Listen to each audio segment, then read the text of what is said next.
আর এক শ্রেণীর ছাগল বাদাম খায় এই মাহফিলে বসে। যারা বাদাম খাবে তাদেরকে বলবেন যে তুমি ঘাস খেয়ে আসো।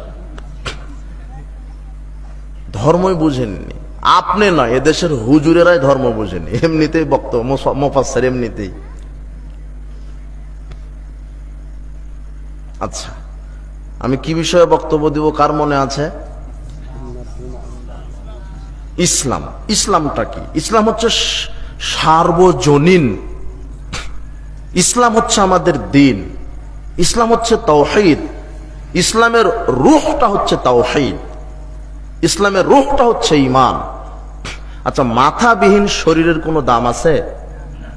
শিকড়বিহীন গাছের কোনো দাম আছে? না। ঠিক যদি তাওহীদটা যদি না থাকে, ওই ইসলামের কোনো দাম নাই। আপনি সালাত আদায় করেন, সিয়াম পালন করেন, পর্দা করেন, হজ করেছেন, কিন্তু আপনি একটা মুশরিক, আপনার তাওহীদ ঠিক নাই, আপনার আমলের কোনো দাম নাই। মাথাবিহীন দেহ যেমন, তাওহীদবিহীন আমল তেমন।